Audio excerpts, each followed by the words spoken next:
Hey everybody, Randy Kurtz here for the ISB with the tip of the month.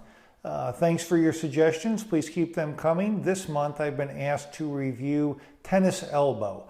So tennis elbow, also known as lateral epicondylitis, is something that presents with pain on the lateral or outward side of the elbow. That would be if you have your arm out palm up. This would be considered the lateral or outside area. Epicondyle, a bony prominence here. Extensor muscles, which when you extend your hand like that, rather than flex like that, extensor muscles attach to that area, and that repeated extension will cause this area to become inflamed and cause pain, such as when somebody is playing tennis and extending their hand in that way.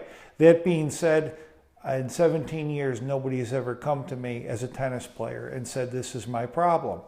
As a bassist, we generally will have the opposite problems, which are golfer's elbow. Again, see a lot of golfers, never with golfer's elbow. Go figure. That would be the medial or inside part of the elbow, again, with the palm up. And what happens there is you've got a nerve here, which is generally called the funny bone, which lies in between this epicondyle and this bony prominence, which will become inflamed through overuse.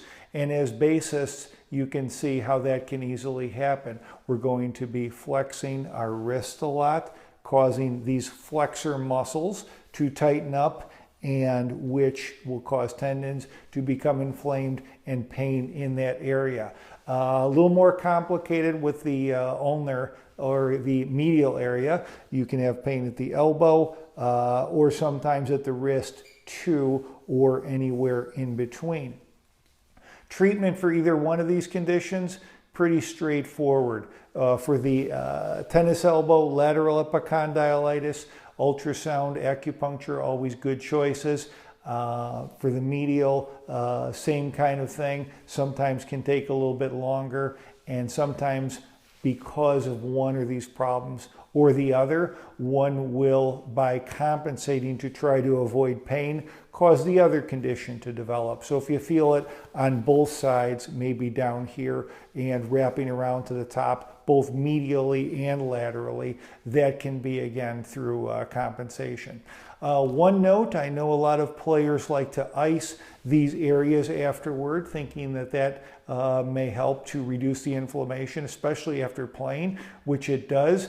Commonly, these pain problems and pain in these areas doesn't crop up as much during playing as it does afterward or when doing everyday tasks such as turning doorknobs, brushing your hair, etc., etc. But when you put ice, if you're going to ice this after playing, because it does hurt you when playing, rather than just throwing an ice pack on there and kind of hoping for the best, what you can do is pre-fill a cup with water, put it in the freezer, tear off the top like so.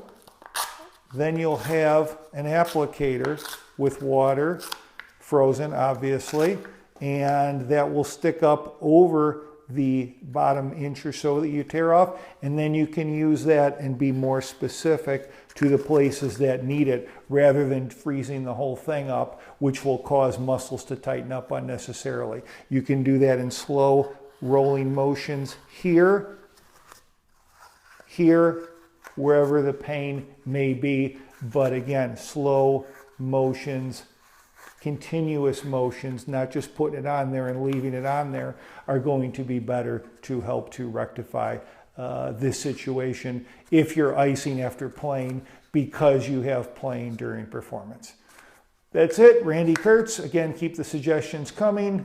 always available, drkertz at drkertz.com. My website, www.drkertz.com, where you can get my book, The Basis Guide to Injury Management, Prevention, and Better Health, where you can also get the ebook. You can get it now on my site as well as at basebooks.com. And of course, the physical one always available from your association. That's it. Think happy thoughts. See you next time. Thank you.